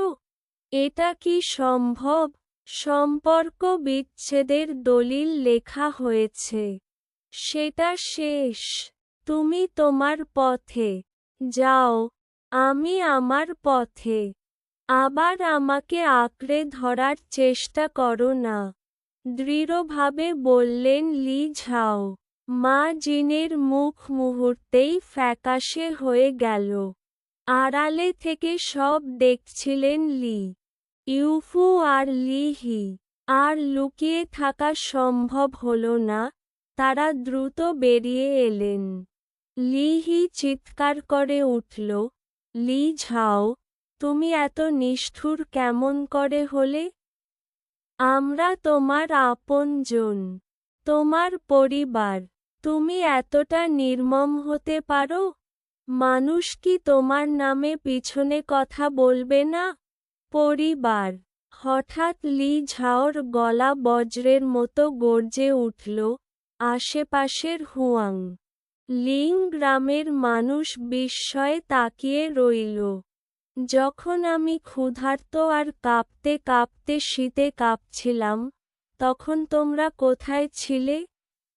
যখন শিকার করতে গিয়ে পাহাড় থেকে পড়ে গেলাম আর মৃত্যুর সঙ্গে লড়াই করছিলাম, তখন তোমরা কোথায় ছিলে? 3 দিন বিছানায় মৃত্যুর সঙ্গে লড়াই করছিলাম, তখন তোমরা কোথায় ছিলে? এখন আমাকে নিষ্ঠুর বলছো? লি হি, তুমি কি বোকা? এ কথা শুনে লি ইউফু মাথায় হাত চাপড়াতে চাপড়াতে, কপালে রগ ফুলিয়ে, আঙুল তুলে চিৎকার করে উঠলেন, তুই অকৃতজ্ঞ ছেলে! তোমরা সবাই চুপ করো।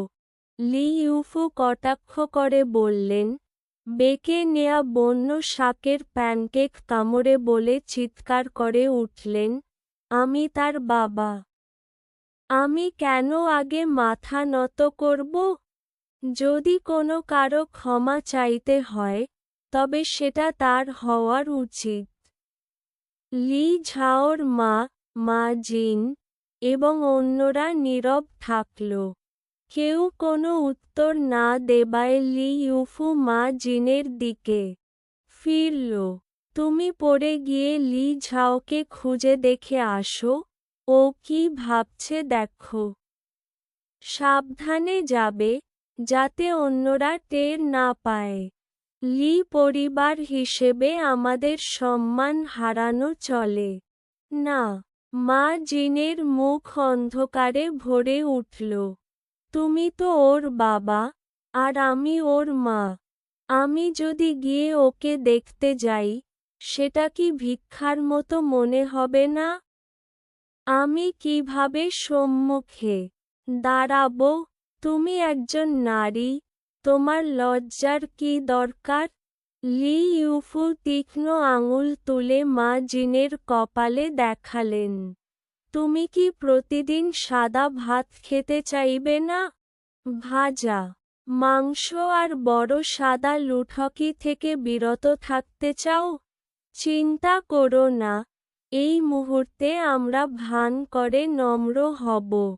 একবার ও যদি আমাদের গ্রহণ করে নেয়, তারপর ধীরে ধীরে পরিকল্পনা করব। কিন্তু কখনো তার ওপর আমাদের লজ্জা স্বীকার করতে দেওয়া যাবে না। কিছুক্ষণ দ্বিধা দোলানির পর মা জিন অবশেষে মাথা নেড়ে রাজি হল। এই সময় লি ঝাও লি মিংকে বিদায় দিয়ে, মা জিনের সঙ্গে কয়েক কথা বলার পর বাড়ি ফেরার পথে কয়েকটি পা এগোলেন। কিছুদূর যাওয়ার পর কেউ তাকে থামালো। মা জিনি ছিল, মুখে জোরে হাসি নিয়ে সেবা মুখ ভাষায় বলল, লি ঝাও ভাই, আজ তোমার বড় দিন। আমরা সবাই বাড়িতে বসে তোমার ডাকে অপেক্ষা করছিলাম, কিন্তু তুমি না এসে যাও। তোমার বাবা চিন্তিত ছিল, তাই আমি দেখে এলাম। লি ঝাও ঠোঁটের কোণা দিয়ে হেসে বলল, ওহ, তোমার এই মনোযোগের জন্য ধন্যবাদ। আমার ঘরে কিছু কাজ আছে, তাই আমি এখন চলে যাচ্ছি বলেই তিনি হেঁটে যেতে লাগলেন। মা জিন ততক্ষণে তাড়াতাড়ি এগিয়ে এসে নিচু স্বরে বলল, লি ঝাও ভাই, সত্যিই আমাদের পরিবারের আগের ভুলগুলো ছিল। তুমি তো জানো আমাদের দিনগুলো কতটা কষ্টে কেটেছে। তোমার বড় ভাই লি মিং এর পড়াশোনা চালানোর জন্য আমাদের কোনো উপায় ছিল না। আমি যখনই তোমাকে বাইরে কাজ করতে দেখি, আমার মন ভেঙে যায়। আমি কাঁদি। সে চোখ মুছার ভান করল, তবে এক ফোঁটা জলও পড়ল না। লি ঝাও ঠান্ডা চোখে তার অভিনয় দেখল, মনে মনে ভাবল আগের যে কষ্ট তিনি সহ্য করেছেন, প্রতিটি ভোরে আগে উঠতে হতো, সব কাজ নিজে করত। লি পরিবারের সবাই তার ঘামে খেয়ে আনন্দে জীবন কাটাত, কোনো কুঠার শব্দও উঠত না। তার মনে হুলিয়া উঠল সহানুভূতিতে, যদি কাউকে এমন পিতা মাতা মেলে সে কেবল হতাশ হয়ে পড়ে, হয়তো ভেঙে পড়ে। লি ঝাও, তোমার বাবা আমাকে বলেছে বলার জন্য, এইবার আমরা মানিয়ে নিচ্ছি। তুমি কি আমাদের ক্ষমা করবে? আমরা কি সম্পর্কটা আবার ফিরিয়ে আনতে পারি? চিন্তা করো না, তোমাকে আর মাঠে কাজ করাবো না। তোমার বাবা, তোমার তৃতীয় ভাই আর আমি মাঠে কাজ করব, তুমি আর লিং হাং ঘরে বসে আরাম করে থাকবে। কেমন লাগছে? মা জিন বিশ্বাসঘন কণ্ঠে বলল এবং আন্তরিকতার ভান করেই লি ঝাওকে তাকালো। তিনি ভেবেছিলেন, রক্তের সম্পর্ক তো সবকিছুর ওপরে, ছেলে কিভাবে এমন করে বাবা মাকে অস্বীকার করতে পারবে? তারা তো অপরিচিত নন। লি ঝাও তার দিকে ঠান্ডা কণ্ঠে বলল, মা জিন, তুমি যখন আমাকে আগে বাড়ি থেকে বের করেছিলে, তখন কি কখনো আজকের কথা ভেবেছিলে? এখন আমি একটু দাঁড়ানোর জায়গা পেয়েছি বলেই কি তুমি আবার আমাকে ফিরে নিতে চাও? সেটা কি সম্ভব? সম্পর্ক বিচ্ছেদের দলিল লেখা হয়েছে, এটা চূড়ান্ত। তুমি তোমার পথে যাও, আমি আমার পথে। ফিরে আসার কথা ভাবিও না। লি ঝাও দৃঢ়ভাবে বলল। মা জিনের মুখ মুহূর্তেই ফ্যাকাশে হয়ে গেল। আধারে লুকিয়ে দেখছিলেন লি ইউফু ও লি হি, তারা আর গোপন থাকতে পারল না, দ্রুত এগিয়ে এসে বললেন। লি হি চিৎকার করে উঠল, লি ঝাও, তুমি এত নিষ্ঠুর কিভাবে? আমরা তো তোমার আত্মীয়, তোমার পরিবার, তুমি কিভাবে এত নির্মম হতে পারো? তুমি কি পিছনে লোকজনকে বলাতে ভয় পাবে না? পরিবার। হঠাৎ করে লি ঝাওর কণ্ঠ তীব্র হয়ে উঠল। আশেপাশের হুয়াং লিং গ্রামের লোকেরা অবাক হয়ে তাকিয়ে রইল। যখন আমি ক্ষুধার্ত ছিলাম আর শীতে কাঁপছিলাম, তখন তোমরা কোথায় ছিলে? যখন আমি শিকার করতে গিয়ে পাহাড় থেকে পড়ে 3 দিন বিছানায় শুয়ে মৃত্যুর সঙ্গে লড়ছি, তখন তোমরা কোথায় ছিলে? এখন তুমি আমাকে নিষ্ঠুর বলছ? লিহি, তুমি কি বোকা?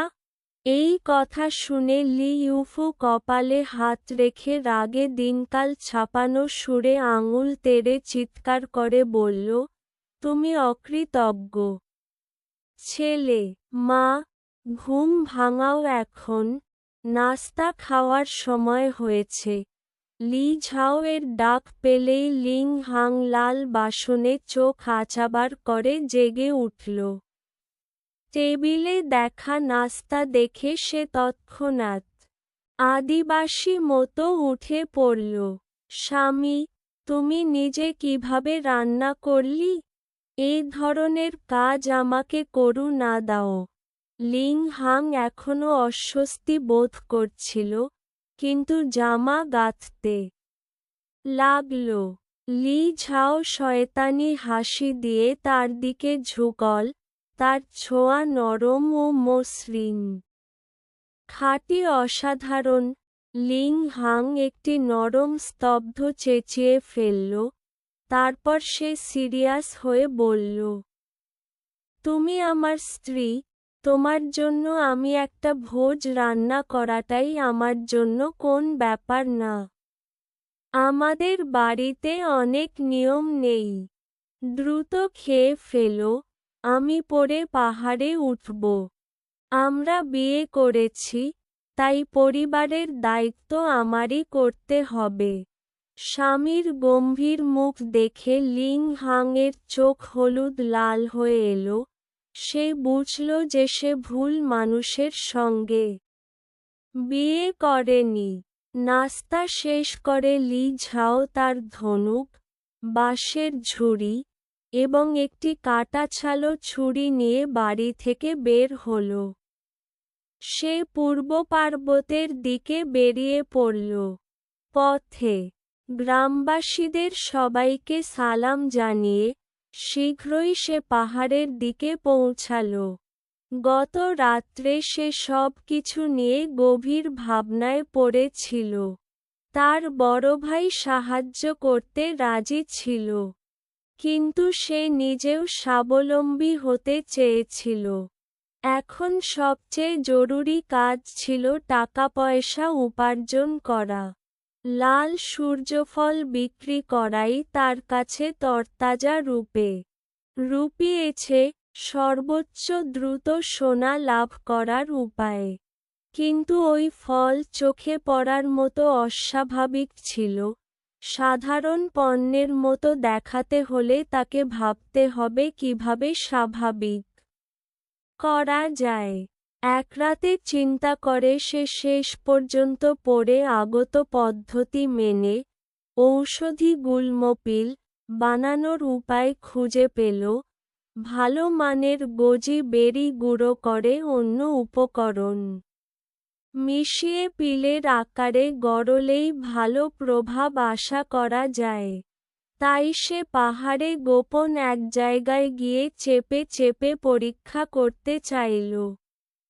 বিবাহের এই অসুবিধা হল, তার স্পিরিচুয়াল স্প্রিং স্পেস আছে, কিন্তু হঠাৎ করে লিং হাংয়ের সামনে অদৃশ্য হয়ে যাওয়া সম্ভব না। তাই তাকে বাহিরে যাওয়ার একটা অজুহাত লাগল। সে ঘোমটা ঘোমটা পাহাড়ের পথ দিয়ে হাঁটল, মাঝে মাঝে জঙ্গলের সাপ খোঁজার জন্য ওঠা মানুষদের দেখল। গৃহধান্যগুলো সেচ হয়ে গেলেও প্রতিটি বাড়ি তাদের ফসল রান্নার অপেক্ষায়। অনেকেই খাবার খোঁজার জন্য পাহাড়ে উঠে যায়। লি ঝাও দ্রুত পাহাড়ে উঠে গেল এবং ধীরে ধীরে আশেপাশের গ্রামবাসীরা দূরে মিলিয়ে গেল। পাহাড়ের মধ্যভাগে পৌঁছলে কেবল পাখির ডাক শোনা যায়। প্রায় 200-300 গজ ওপর দিকে ঝর্ণার কাছে সে চারপাশ টুকটাক দেখে নিশ্চিত হল কারো নজর নেই। তারপর লম্বা ঘাসের কুঁড়েতে ঢুকে দ্রুত অদৃশ্য হয়ে গেল। স্পিরিচুয়াল স্প্রিং স্পেসে ঢুকলে ঘ্রাণে কাঁচা ঘাস আর গাছের সতেজ গন্ধ তার নাকে ভর করে। লি ঝাও সরাসরি স্পিরিচুয়াল ফিল্ডে গেল, সেখানে গোজি গাছ থেকে 10টি বেশি উচ্চমানের গোজি বেরি তুলল, যেগুলো ধীরে ধীরে মৃদুভাবে ঝলমল করছে, আর 3-4টি সাধারণ আলু। ঝড়ো নিয়ে ছোট হ্রদের পানিতে ধুয়ে নিল।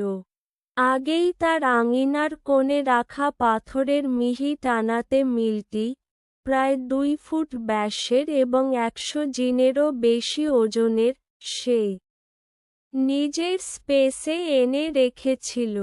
ভাগ্যক্রমে তার দেহ অনেক শক্তিশালী হয়ে উঠেছে, তাই সেটি খোলা স্থানে সহজে রাখা গেল। সে আলু ও গোজি বেরিগুলো মিলের পাথরে রাখল। শক্তি দিয়ে মিলকে চালালো। কয়েক পা ঘোরা শেষে বেরিগুলো ও আলুগুলো ভাঙা খণ্ডে পরিণত হল। 2 ধরনের গুঁড়ো যত্ন করে সংগ্রহ করে সে স্মৃতিতে থাকা পিল বানানোর পদ্ধতি অনুকরণ করার চেষ্টা করল। 1 অংশ আলু আর 2 অংশ গোজি বেরির অনুপাতে মিহি করে মিশিয়ে পিলের আকারে গড়ল। কিন্তু আর্দ্রতার কারণে সম্ভবত পিলটি গড়ার সঙ্গে সঙ্গেই ভেঙে পড়ল। হঠাৎ তার মনে 40 ফুলের কথা এল। তার স্পেসে থাকা সাদা ফুলের কিছু কুঁড়ি নিয়ে সে মিশিয়ে পুনরায় মাখতে লাগল, বারবার মেখে অবশেষে একটি বাঁকা লালচে পিল তৈরি করল। কাজ শেষ করে লি ঝাও নিঃশ্বাস আদায় করল। অদ্ভুত মতো দেখতে ওই খাঁটি আকারের পিলটি দেখে নির্বিঘ্নে গিলল। স্বাদটা আসার আগেই তার পেট থেকে একটি পরিচিত উষ্ণ প্রবাহ নিচু পেট পর্যন্ত ঝাঁপিয়ে উঠল।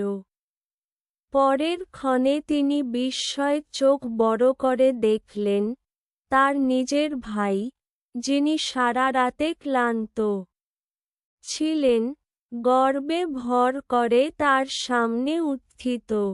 এই পিলের প্রভাব লাল সূর্যফলের তুলনায় কম নয়।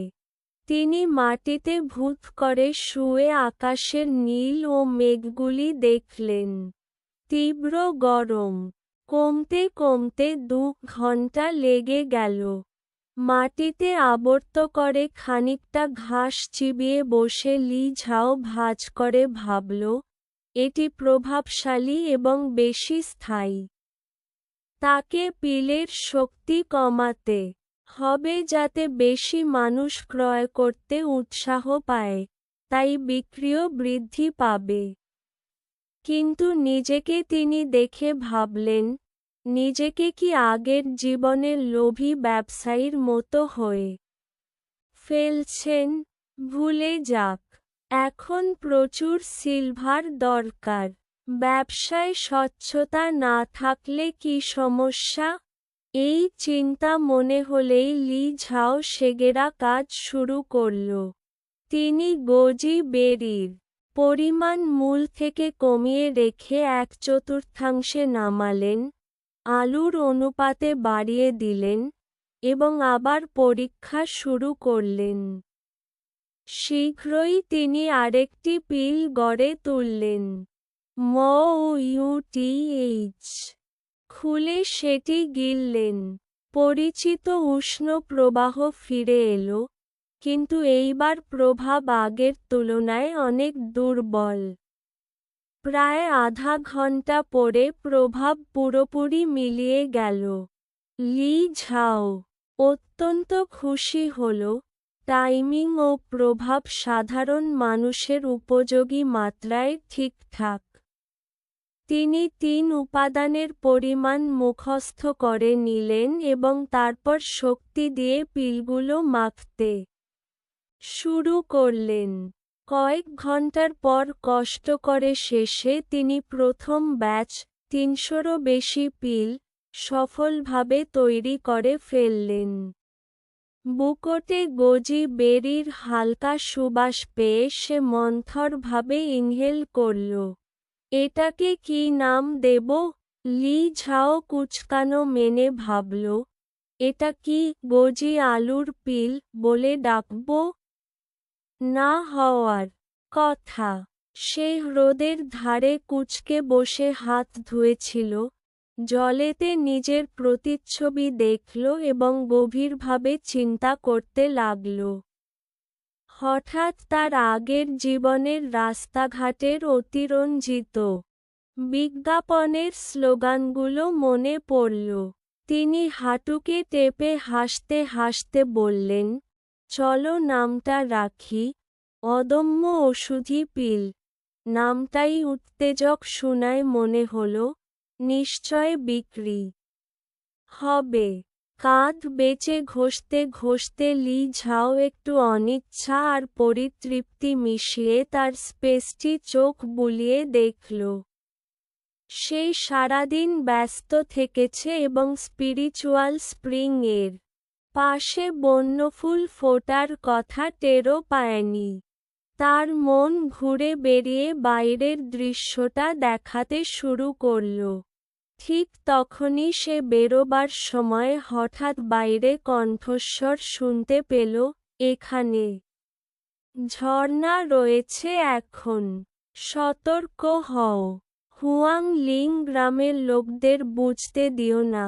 স্পেসের ভেতরে লি ঝাওর হৃৎপিণ্ডে হঠাৎ কাঁপা পানিতে উঠল। সেই দেখতে পেল ৫-৬ জন ছেঁড়া কাপড় পরা লোক কল্লোল নিয়ে কুড়াল হাতে চুপিসারে স্পিরিচুয়াল স্প্রিং এর দিকে এগোচ্ছে। নেতৃত্ব দিচ্ছে এক মধ্যবয়সী লোক। পথপ্রদর্শক ছিল লি ঝাওর পরিচিত সং শাও বাও, যারা সং পরিবার গ্রাম প্রধান। তারা ঘাসের বাইরে এসে দম নিল ও ঘাম মুছল। চাচা গ্রামপ্রধান, হুয়াং লিং গ্রাম হঠাৎ করে কিভাবে ওই ঝর্ণা পেয়ে গেল? এই পাহাড়ে দশক ধরে কেউ পেল না, এখন কেন হঠাৎ? বাকিরা একমত মনে মাথা নাড়ল। সত্যিই হুয়াং লিং গ্রামের ভাগ্য ভালো। আমরা জল বিক্রি করে শীতকাল টিকিয়ে রাখতে পারতাম, কিন্তু এখন 2 দিনেই তারা পাহাড় থেকে ঝর্ণার জল নামিয়ে নিয়েছে। হ্যাঁ, ওরা বাঁচবে, আর আমরা সং পরিবার গ্রাম কি করব? সং শাও বাও সবাইকে চুপ থাকার সংকেত দিল, তারপর নরম স্বরে বলল, চিন্তা করো না। আমরা অন্ধকারে পাহাড়ে উঠে যাওয়ার কারণ হল হুয়াং লিং গ্রামের লোকদের টের পাচ্ছি না। প্রথমে আমরা ঝর্ণাটা পরীক্ষা করে দেখব, যদি ভেঙে দেয়া যায়। যদি তা না হয়, আমার অন্য পরিকল্পনা আছে। বাকিরা কৌতূহল প্রকাশ করল। গ্রামপ্রধান, কি পরিকল্পনা? বলবে তো? সং শাও বাও হেসে হলুদ দন্ত দেখিয়ে বলল, আমি 2 জিন জোড়াপোড়াশ সিড, ল্যাক্সেটিভস এনেছি। অর্ধঘণ্টার মধ্যে ওরা জল তুলবে। আমরা ওদের ঝর্ণায় ওষুধ ঢুকিয়ে দিব, তখন তারা খেয়ে অসুস্থ হবে। একজন সন্দেহভরে বলল, কিন্তু একবার করা হলে হয়তো কাজটা ফাঁকি হবে। আগামীকাল ওরা আবার সুস্থ থাকবে। সং শাও বাও আগ্রাসী কণ্ঠে কটাক্ষ করে বলল, মূর্খ, কয়েকবার করলেই হবে। জোড়াপোড়াশের দাম কত কিছু নয়। ওরা পাহাড়ি ঝর্ণার জল খেতে সাহস পাবে না। তখন তারা আমাদের গ্রামে এসে জল কিনবে। এই কথা শুনে সবাই জ্যোৎস্ন করে খুশি হয়ে উঠল ও উচ্চস্বরে প্রশংসা করল। গ্রামপ্রধান, তোমার কৌশলটি ঝু লিয়াং এর বুদ্ধির মতো। আমাদের সং পরিবার গ্রাম তোমার রয়েছে, কিভাবে আমরা হুয়াং লিং গ্রামের ওই বাচ্চাদের হারাবো? ভাই বাও তোমার মস্তিষ্ক ঝর্ণার জলের চেয়ে দ্রুত কাজ করে। ঝর্ণায় ল্যাক্সেটিভ ফেললে হুয়াং লিং গ্রাম কেঁদে ভিক্ষা করবে, তাহলে আমাদের সং পরিবারের জল হবে জীবনের রত্ন। সবাই ঢেউ তুলে ঠাট্টা কৌতুক করে হেসে উঠল। বিশ্রাম শেষ করে তারা আবার ঝর্ণার দিকে এগোতে শুরু করল। স্পেসের ভেতরে লি ঝাও গভীর কুরুপ্ত মুখ করে চিন্তিত হলেন। সং পরিবার গ্রামের লোকেরা এত নিষ্ঠুর, এমন নির্মম কৌশল কিভাবে ভাবতে পারে? সত্যিই হৃদয়হীন। ঝর্ণার জলে ল্যাক্সেটিভ মিশানো হলে সেটা হয়তো গম সেচে বড় সমস্যা হবে না, কিন্তু গ্রামবাসীরা যখন সেই জল পানে খাবে, অসুস্থতা নিশ্চিত। যদি সে তাদের পরিকল্পনা শুনে না থাকত, হয়তো তারা সফল হতো এবং হুয়াং লিং গ্রামের মানুষদের ভয় দেখিয়ে ফেলত। আর তখন বেলা গড়ালেই ভীতসন্ত্রস্ত গ্রামটি বিকিকিনির জন্য তাদের পাশে হতো। সে আর সময় নষ্ট করতে সাহস পেল না। তৎক্ষণাৎ সে স্পেস থেকে বেরিয়ে এসে নিজেদের দিক ঠিক করে ডান দিকে গড়িয়ে নেমে দ্রুত দলে বেগ বাড়িয়ে দৌড়াল। কথিত আছে, পাহাড়ে ওঠা পায়ের পেশি ক্লান্ত করে, কিন্তু নেমে আসা বায়ুর মতো মসৃণ। স্পিরিচুয়াল স্প্রিংয়ের জল ও সুপার পাহাড়ি আলু খেয়ে লি ঝাওর শরীর এতটাই শক্তিশালী যে তার গতি ঝড়ের মতো। শুধু 15 মিনিটেই তিনি গ্রাম প্রবেশদ্বারে পৌঁছে গেলেন। সুযোগক্রমে গ্রামপ্রধান ও গ্রামের কয়েকজন প্রবীণ কিছু পুরুষকে নেতৃত্ব দিয়ে সেখানে দাঁড়িয়ে ছিলেন। লি ঝাও দ্রুত বলল, গ্রামপ্রধান, খারাপ খবর। সং পরিবার গ্রামের ছেলেরা আমাদের পাহাড়ি ঝর্ণা বিষে ফেলার পরিকল্পনা করছে। গ্রামপ্রধান বিস্ময়ে স্তম্ভিত হয়ে ভাবলেন।